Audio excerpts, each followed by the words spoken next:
White sauce pasta தான் செய்ய போகிறோம். வாங்க எப்படி செய்யுதுன்னு பார்க்கலாம். இன்றைக்கி சிக்கன் ஒயிட் சாஸ் பாஸ்தா செய்கிறதுக்கு இந்த பாஸ்தா தாங்க நான் எடுத்துருக்கேன். சுருள் பாஸ்தா தான் எடுத்துருக்கிறேன். அதுக்கு எலும்பு இல்லாமல் சிக்கன் கொஞ்சம் எடுத்துருக்கேன். ஒரு 300 கிராம் இருக்குங்க.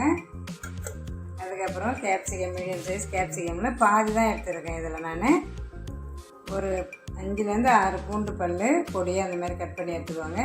சின்ன இந்த அளவுக்கு சைஸ் வெங்காயத்தை நல்லா பொடியாக நம்ம ஆம்லெட்டெல்லாம் கட் பண்ணுவோம்ல, அந்தளவு நல்லா பொடியாக கட் பண்ணி எடுத்துக்குவாங்க. இப்போ நம்ம பாஸ்தா செய்கிறதுக்கு ஒயிட் சாஸ் ரெடி பண்ணிக்கலாம். இந்த மாதிரி ஒரு கனமான பாத்திரம் எடுத்துக்கோங்க. வானம் நல்லா காஞ்சதும் ஒரு ஸ்பூன் பட்டர் எடுத்துக்கோங்க. மீடியம் ஃப்ளேமில் வச்சுக்கோங்க. ஹை ஃப்ளேமில் வச்சுக்கோங்க. மீடியம் ஃப்ளேமில் வச்சு ஒரு 2 ஸ்பூன் மைதா எடுத்துக்கிறேன்.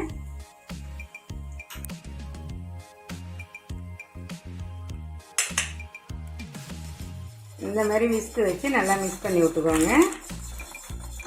ஒரு ஸ்பூன் பட்டர் சேர்த்தேன். அதில் ஒரு 2 ஸ்பூன் மைதா சேர்த்துக்கோங்க. சேர்த்து நல்லா இதில் இந்த வறுபட்டணுங்க இந்த மைதா மாவு. பாருங்கள், இந்த அளவுக்கு நல்லா வறுபட்டதும் மைதா கொஞ்சம் நல்லா கலர் மாறிடணும். நம்ம போடக்குள்ள ஒயிட்டாக இருந்தது இல்லையா, இப்போ பாருங்கள் கொஞ்சம் கலர் மாறி இருக்குது. இந்த அளவுக்கு மாறணும். நான் 1/2 லிட்டர் பால் எடுத்து காய்ச்சி வச்சுருக்கேன். அதில் ஒரு டம்ளர் பால் சேர்த்துக்கலாம். 1லேருந்து 1.5 டம்ளர் சேர்த்துக்கிறேங்க. நான் ஒரு 250 கிராம் அளவுக்கு எடுத்துருக்கிறேன் பாஸ்தா. அதுக்கு நம்ம 1/2 லிட்டர் பால் சேர்த்துக்கோங்க. கெட்டி இல்லாமல் நல்லா இந்த மாதிரி மிக்ஸ் பண்ணி விட்டுருங்க. அந்த கெட்டியாக ஆகக்கூடாது மைதா. அதுக்கு சிம்லேயே வச்சு நல்லா இந்த மாதிரி விஸ்கு வச்சு மிக்ஸ் பண்ணி விட்டுருங்க. ஃபஸ்ட்டு கொஞ்சமாக பால் சேர்த்துருங்க. சேர்த்து நல்லா அந்த கட்டி இல்லாமல் நல்லா இந்த மாதிரி கலந்து விட்டுடலாம். இன்னும் கொஞ்சம் பால் சேர்த்துக்கிறேன். நான் இந்த வானலில் ஏன் செய்கிறேன்னா, நான்வெஜ் செய்கிறதுன்னு ஒரு தனியாக இந்த 2 வானல் தாங்க யூஸ் பண்ணுவேன். நம்ம இன்றைக்கி விரத நாள்லாம் செய்கிறப்பெல்லாம் வேறு அந்த 2 வானல், சில்வர் வானலும் இன்னொரு வானல் எப்பயுமே நம்ம வீடியோவில் வந்துருக்கும், பார்த்துருப்பீங்க. இப்போ நான் சிக்கன் மட்டன்லாம் செய்கிறதுலாம் நான் இந்த பாத்திரத்தில் தாங்க செய்வேன். ஏன்னா அந்த மாதிரி நம்மளுக்கு பழகி போச்சு. எல்லா பாத்திரமும் ஒன்றா செஞ்சு பழகல. வெஜ்ஜு நான்வெஜ்ஜு தனியாக அமாவாசை இதெல்லாம் படைக்கிறேன் இல்லையா, அதுக்காக நான் அதுக்கு தனி பாத்திரம் தான் வச்சு செய்வேன். அதனால தான் இந்த 2 வானலுமே நான் நான்வெஜ் செய்யலாம் எடுத்து நிறைய யூஸ் பண்ணுவேங்க. இப்போ மீதி இருக்கிற பாலையுமே நல்லா சேர்த்து நல்லாவே மிக்ஸ் பண்ணி விட்டுக்கலாம். இந்த பால் காய்ச்சின பால் 1/2 லிட்டர் பாலையுமே நான் எல்லாமே சேர்த்துக்கணுங்க. கொஞ்சம்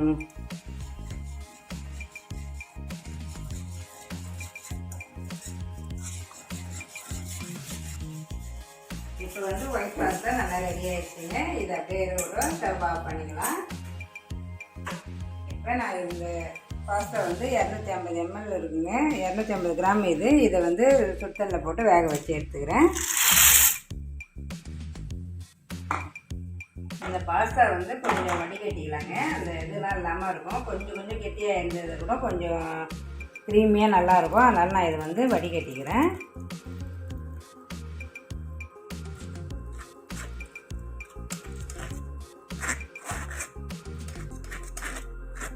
நல்லா கொஞ்சம் பொடியாக கட் பண்ணி எடுத்துக்கலாம்.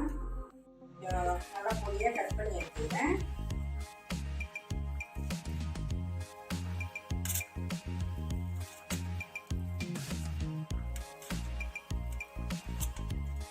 இந்த மாதிரி இந்த சிக்கன் பொடியாக கட் பண்ணி எடுத்துக்கோங்க. பாருங்கள், இந்த அளவுக்கு ரொம்ப பொடியாக நம்ம 65க்கெலாம் போடுவோம்ல ஃப்ரைட் ரைஸு, சிக்கன் ஃப்ரைட் ரைஸுக்கு அந்த அளவுக்கு கட் பண்ணி எடுத்துக்கோங்க. இப்போ பாஸ்தாவுமே நல்லாவே வெந்துடுது. இதை வடிகட்டி எடுத்துக்கலாம். இப்போ அந்த வானல்லே 1 ஸ்பூன் பட்டர் சேர்த்துக்கோங்க.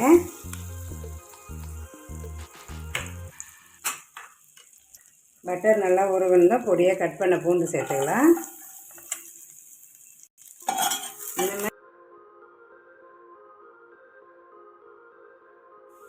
பூண்டு நல்லா கலர் மாறணும். பொடியாக கட் பண்ண வெங்காயம் சேர்த்துக்கலாம். நல்லா பொடியாக சாப் பண்ணி எடுத்துக்கோங்க. கட் பண்ண கேப்சிகமும் சேர்த்துக்கலாம்.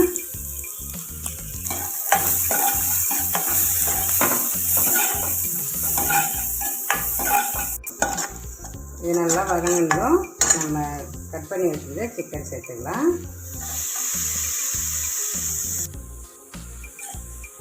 சிக்கன் போட்டு நல்லா இதிலே வந்து நல்லா குக் பண்ணிக்கோங்க.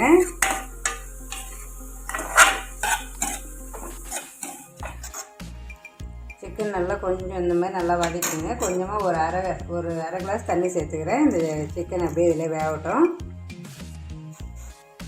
நம்ம சிக்கன்றதால தாங்க இதில் அப்படியே கொஞ்சம் நேரம் தண்ணி சேர்த்து வேக வைக்கிறேன். நம்ம வெறும் கேப்சிகம் இதை மட்டும் போட்டு செய்கிறோன்னா நம்ம தண்ணி ஊற்ற வேணாங்க. சிக்கன்ன்றதுனால கொஞ்சம் நேரம் வேக ஒரு அரை டம்ளர் தண்ணி தான் சேர்த்துருக்கேன். இதை அப்படியே மூடி விட்டுடலாம்.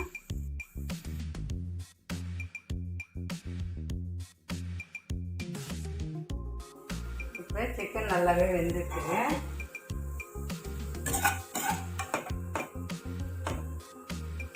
நல்லாவே வெந்துடுது. இப்போ நம்ம வேக வச்சு வச்சுருந்த பாஸ்தா சேர்த்துக்கலாம்.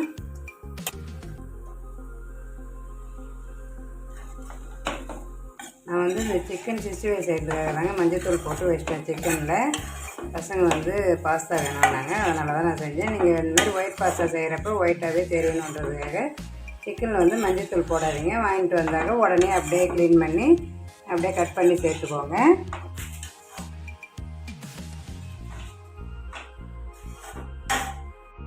நான் வந்து பாஸ்தா வேக வச்சு அதுலேயும் கொஞ்சமாக உப்பு சேர்த்துங்க. சிக்கன்லேயும் வதக்கிறப்ப கொஞ்சம் உப்பு சேர்த்துட்டேன். இப்போ நம்ம வந்து கொஞ்சமாக உப்பு சேர்த்துக்கலாம்.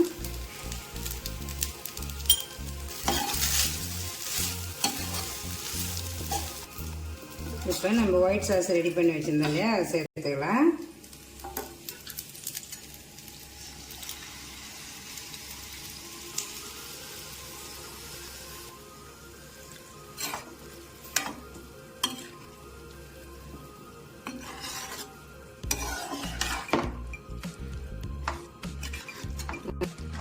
ஒயிட் சாஸ் ஊற்றணுமே சிம்லே தாங்க இருக்கணும். சிம்மில் வச்சுட்டு கொஞ்சமே உடனேவே நிறுத்திடலாம். இல்லைன்னா அப்படியே ரொம்ப வந்து கெட்டியாகிடும். அதனால் லைட்டாக மிக்ஸ் பண்ணி விட்டு ஆஃப் பண்ணிக்கோங்க.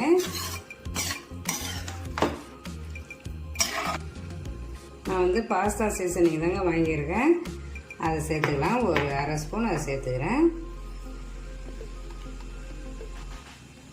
சில்லி ஃப்ளேக்ஸ் ஒரு அரை ஸ்பூன் சேர்த்துக்கிறேன். இதை நான் வீட்டிலே வந்து வெறும் வானல்ல மிளகா வறுத்துட்டு காஞ்ச மிளகாவை மிக்சியில் அரைச்சி எடுத்துக்கிட்டுங்க. இதை போட்டு நல்லா மிக்ஸ் பண்ணிக்கோங்க.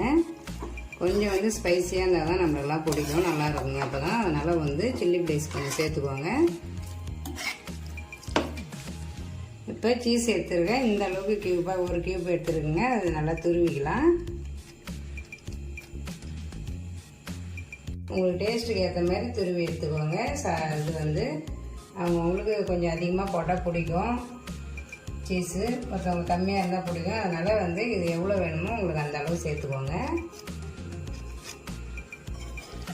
இதை அப்படியே லைட்டாக மிக்ஸ் பண்ணி விட்டுக்கோங்க. அந்த சூட்லேயே அந்த சீஸ் கரைஞ்சிடும்.